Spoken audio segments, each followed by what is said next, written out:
afternoon. I'm on site back here at Electronica 2022, and joining me once again is Joachim, Head of Global Product Management for Network Interface Connectors at Harting, and Martin, Senior Specialist for Signal and Communications at Wurth Electronik. So thank you both for joining me again. Thanks for having me. Excellent. So yesterday I had a chat with Joachim and Martin about single pair Ethernet and the joint collaboration between Harting, ADI and Wurth Electronik. But today we're going to be focusing on the beginning. So the beginning of SPE and the beginning of the collaboration, as well as looking at the future of the technology. So before we get started, for those who didn't hear us yesterday, can you just give a brief explanation of the company and what they do? Yeah, sure. So I work for Harting. Harting is a specialist in industrial connectivity. It's a German family-owned company with approximately €1 billion of sales. And yeah, that's Harting. Fantastic. Martin? Yeah, Wurth Elektronik is also a family-owned business. Yeah, we are doing electronic components. Mostly we're doing passive components, and yeah, our headquarters is in Waldenburg. This is maybe approx 1 hour away north of Stuttgart. Fantastic. And again, for those who didn't hear us yesterday, can you explain what single pair Ethernet is and how it works? Yeah, single pair Ethernet, like the name says, single and Ethernet, it has much to do with Ethernet. Yeah, there is the fast Ethernet. This is 100 megabit per second, and there we have two channels. One channel is a transmission channel, one channel is a receive channel. And later on there was gigabit Ethernet, which has 4 channels, and all those 4 channels worked in duplex mode. So every channel was a transmission and a receive channel. And now what single pair Ethernet is doing, it's reducing again these channels to one, but this one channel is a transmission and receive channel. Yeah. Excellent, fantastic. So now let's go back to the beginning. I heard that your two companies were first in contact in around about 2019 regarding SPE. So how did that come about? Yeah, this was an interesting story. It was even in 2018 when I was reading an article in Martin Technik about single pair Ethernet. And this article was made by a colleague of Joachim, Matthias Fritsche. And I was reading this article and was thinking, what a nice article and what an interesting guy. Yeah, he was product manager, I was product manager, and so I was thinking, yeah, I want to meet this guy. Yeah, and then some months passed, and then a salesperson from my company called me and said, yeah, I was at Harting, and there was a guy named Matthias Fritsche, and he wants to have contact with you. Yeah, and then again some months passed because there was electronica, and then we talked together on the phone, and we talked about the start and that Harting wants to start such a partner network together, and if you want to join and so on. And but in the background I already checked with my management, if we also want to do this partnering up with Harting and so on. And so Matthias was quite surprised that I immediately said, yes, we do that, it's no problem for us. Yeah. Excellent. Yeah. And Matthias is within Harting. He is the senior Ethernet specialist he is dealing with SPE even 3 years in advance, so 2015. And he's a very skilled guy, and he wrote that article. Yeah. It's a funny story. Excellent, yeah, definitely the beginnings of a beautiful friendship there. So Ethernet, I understand, was originally used exclusively for office communication. So when did this change and why?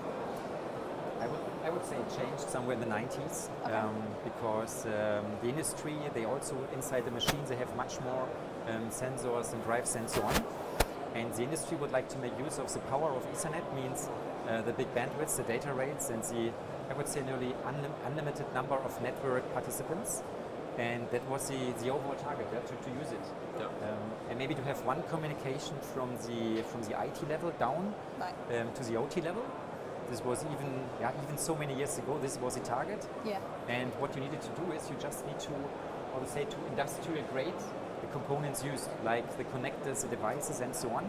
They need to be able to withstand shock, vibration and so on, and everything which appears in a typical machine. Yeah, fantastic. And in 2015, the automotive industry started to rely more heavily on SPE. So what particular advantages does the technology play in this industry?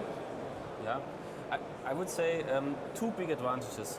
One, of course, is the weight. Yeah, we have to think about that inside a normal car, there's about 50 kilograms of cables. Yeah, and the other thing is the data rate. Yeah, more and more car communication is taking place. Yeah, we have this infotainment systems now, and so there's more communication, more cables, and the industry tried to remove the weight and also have some cost-efficient solution, and this is the reason why the single pair Ethernet in the car is twisted cable without shielding, shorter ways and high data rates up to 1 gigabit per second. And just to add this, so this is nothing unusual. So even as the Canbos many years ago in the 80s, he was founded for the automotive industry, but afterwards, due to very good reasons, moved to building, to industrial and so on. So this is, I would say, a common procedure which is taking place every decade, maybe once a time. And this is now taking place with SPE to the industry. And following on from that point, how has the technology evolved from the automotive industry into industrial use? Yeah, should I? Okay, yeah, no problem. So the automotive Ethernet, was already a very good thing because high data rate. But for the industry, we have different requirements. One is the cable length. With 50 meters, the process industry cannot really work. We need something longer, and this was why 10 megabit, the 10 base T1L standard was designed for this Ethernet, this high data rate, but for 1 kilometer or even more.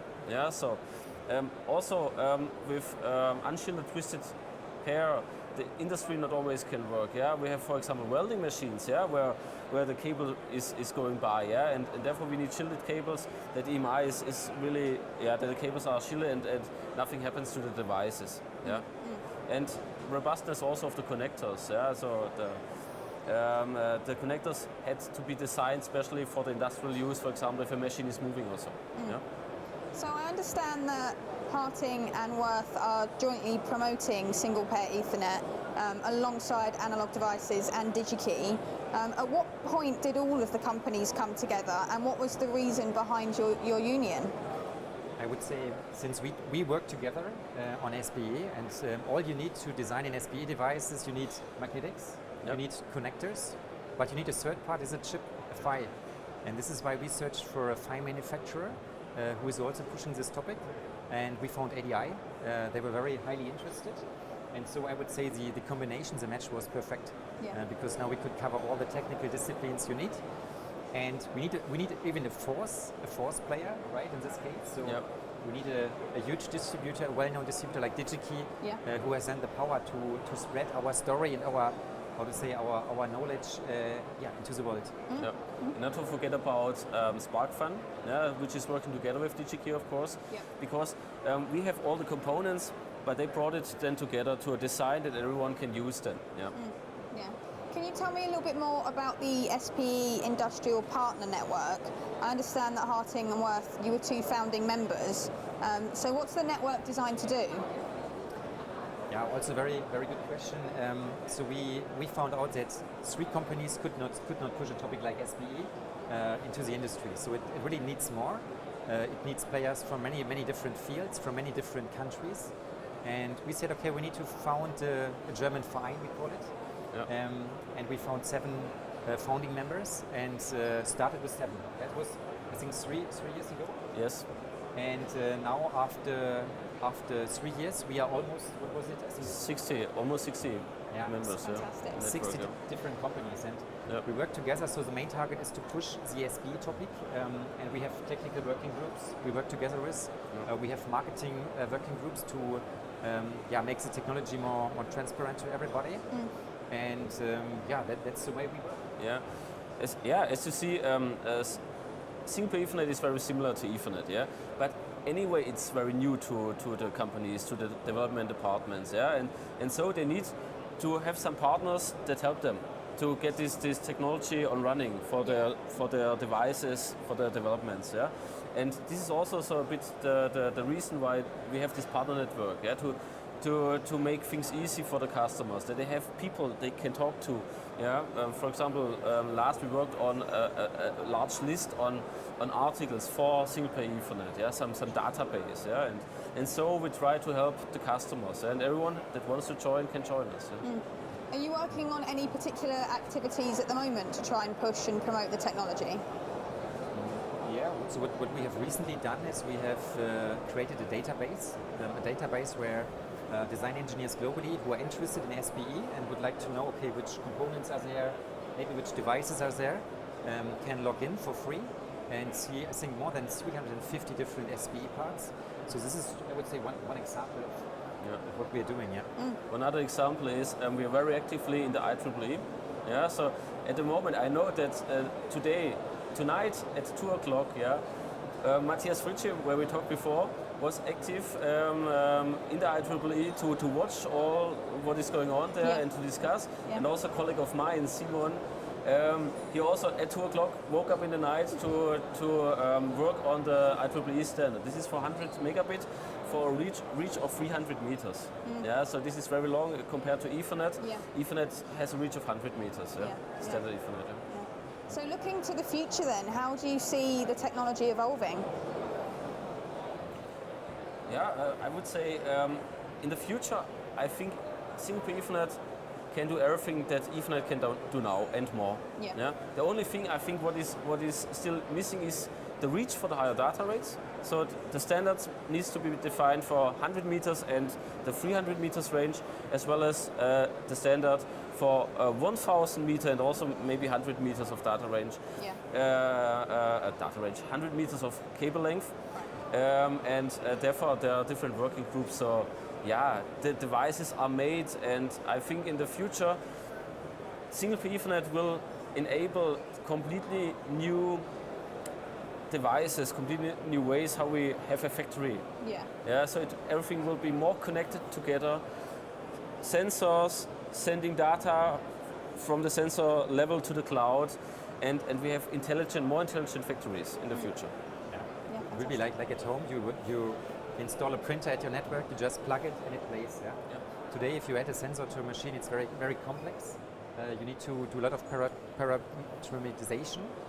Need to be skilled with different field bus protocols, and this will become much more easier. But we need to say that it's a marathon than a sprint, because you need to build up a complete ecosystem, not just components but also devices, which then the machine builders, for example, can make use of. But we are on a good way, I would say. 3 years ago on the SPS, we need to introduce actively SPE to our customers. Yes. Last week, for example, on the SPS it was, and even here on the Electronica, customers come to us and say, oh, we are working on SPE devices, so which connectors do you have? Yeah. So it means we are really on a very good level. And if this story will be continued, then I'm pretty sure that during the next 2, 3, 4 years, SPE will become a very important place in the industry. Yeah, definitely. Yeah, and I'm looking forward to seeing the partner network grow as well as the technology evolves. Yeah. So yeah, brilliant. Well, thank you both for your time and for explaining the background of SPE a little bit more. Fantastic. I hope you enjoy the rest of the show. Thank you very much. Excellent. Thank you.